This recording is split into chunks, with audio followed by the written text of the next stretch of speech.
Look, Kyle, we just kind of don't care about some dumb prince and his stupid wife. South Park just destroyed Prince Harry, and honestly, he kinda walked right into it. This time, the Duke of Sussex isn't battling the media or royal family. He's getting roasted in pure South Park fashion.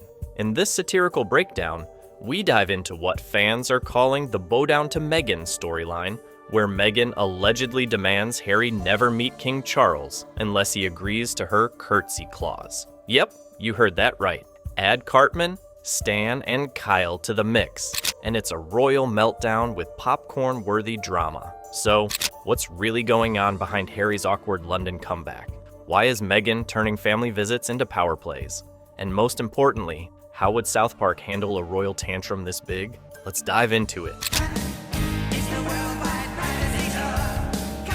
We want privacy! We want privacy! It all started with another royal rumor that spiraled out of control, and honestly, if it wasn't real life, it would make the perfect South Park episode. Picture it, Prince Harry, the runaway royal who traded Buckingham Palace for Netflix deals and California sunshine, suddenly flying back to London. The headlines scream, historic reunion with King Charles. But deep down, everyone knows, where there's Harry, there's drama. So here's the setup.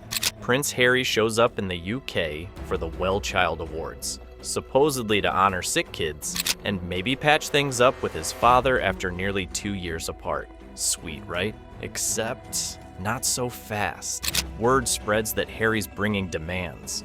And not just any demands, royal-level ultimatums. He reportedly wants full security for himself, Meghan, and the kids. He wants Buckingham Palace to take over his PR mess. Basically, to babysit the media so he doesn't look bad anymore. And here's the kicker. He wants Meghan Markle to officially be called Her Royal Highness again, with senior royals bowing and curtsying to her.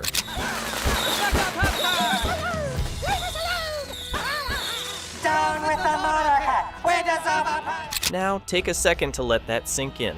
Meghan Markle, who once mocked the royal curtsy tradition on Netflix, complete with a fake dramatic bow and sarcastic tone, now apparently wants people to actually bow to her. That's not irony, that's comedy gold. You can already imagine Cartman's voice booming through South Park. Yeah, everybody bow to Queen Meghan, then go make her a sandwich. Stan would just roll his eyes and say, "Dude, this is total nonsense." Seriously, imagine being in the royal family, born into it, raised in duty, living through decades of public service, only to have the California couple who ditched the whole thing come back demanding everyone kneel like it's a medieval pageant.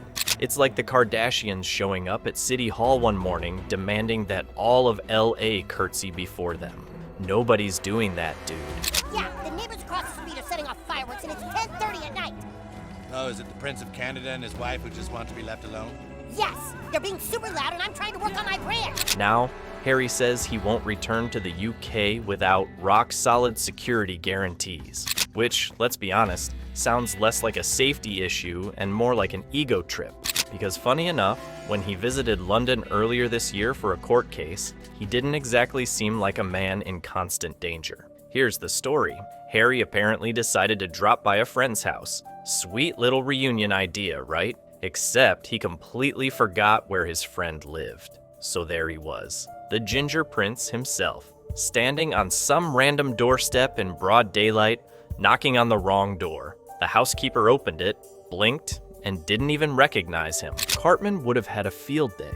Oh my god, he needs protection because someone might mistake him for a lost ginger tourist. Even Butters would have chimed in innocently. Maybe he just gets lonely, fellas. I'd love someone to follow me around too. Trying to see what was new with Uncle Harry and Auntie Meghan, and I couldn't find a thing. I would have thought she'd have at least popped up in a tampon commercial by now. And now, apparently, Harry also wants Buckingham Palace to handle all press for him and Meghan, to control the narrative. But let's be real. Why on earth should the palace clean up after people who left, moved to another continent, and spent the last few years cashing in on every royal secret like it's a Black Friday sale? Every time Harry talks to his family, it somehow ends up in a book, a podcast, or a Netflix special.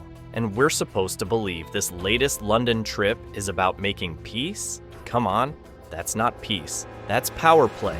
Kyle would say it best. So basically, it's like, do what we say, or we'll run to Oprah again. I'm sick of hearing about them, but I can't get away from them. They're everywhere, in my face. Look, Kyle, we just kind of don't care about some dumb prince and his stupid wife. Meanwhile, on the other side of the royal fence, Prince William's got bigger fish to fry. He's raising 3 kids, supporting his wife through health struggles, juggling royal events, and preparing to be king one day. Forgiveness might be noble, sure, but it doesn't mean pretending the past didn't happen. Everyone fights with family sometimes, but not everyone writes a tell-all book about it, then makes a Netflix docuseries called Harry and Meghan, the sequel to my grievances. Kyle would say, dude, William's got 3 little Cartmans running around the house. You think he has time to worry about his drama king brother? Exactly. This isn't about forgiveness anymore.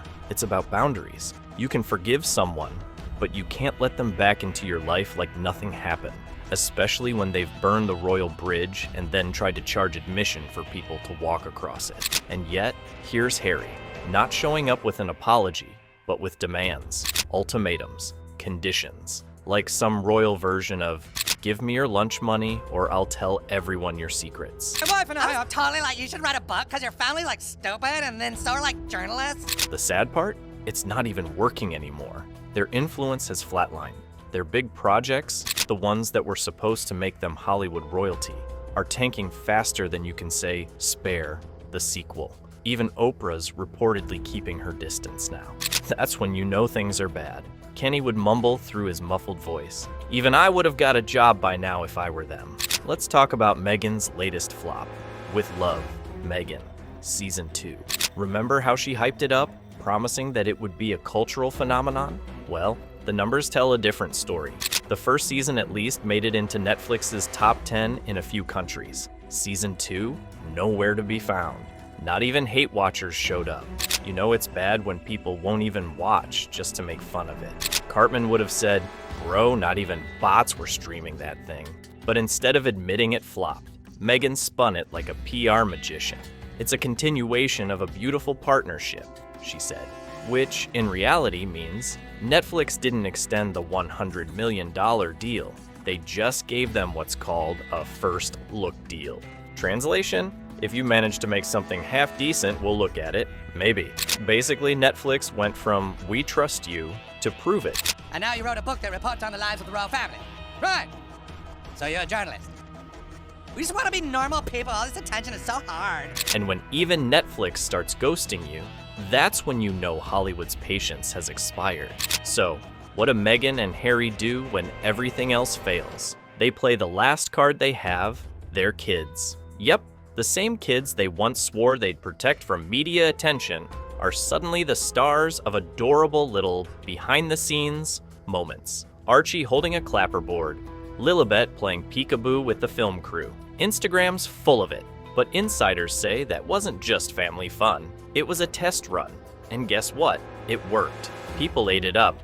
Netflix noticed. Suddenly, the kids are being talked about as the future of the Sussex brand. Archie and Lilibet are now part of the promo machine, the couple's last hope for staying relevant. You can practically hear Cartman, oh, of course, put the kids on camera because who doesn't want to watch a toddler bang on a film set clapperboard for an hour? And Butters would just smile and add, well, maybe they're tired. Maybe they want the kids to do the work now. Honestly, it's kind of sad and hilarious at the same time. They left royal life claiming they wanted privacy and freedom. Yet every few months, there's a new documentary, podcast, book, or project all about themselves. Privacy apparently means as long as the cameras are our cameras. Isn't it true, sir, that your questionable wife has her own TV show and hangs out with celebrities and does fashion magazines? What are you suggesting? Well, I just think some people might say that your Instagram-loving wife actually doesn't want her privacy. How And now, with these new rumors about Meghan wanting to be called Her Royal Highness again, the irony is off the charts. Imagine mocking the royal traditions on TV, and then turning around and demanding curtsies. That's like roasting Starbucks for being basic, and then walking in the next morning with a pumpkin spice latte. In South Park, this would play out perfectly. Picture Meghan sitting on a throne made of Netflix contracts, yelling, bow before me, while Harry nervously stands beside her holding her phone, refreshing Instagram likes. Meanwhile, Stan just shakes his head and mutters, "Dude, they've lost it." And honestly, that's how it feels. They've become their own parody.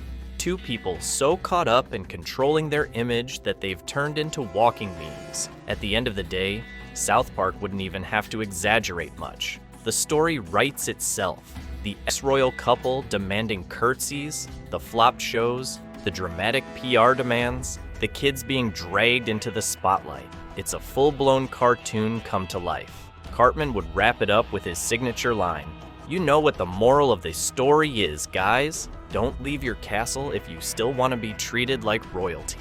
And Kyle would add, "Yeah, dude.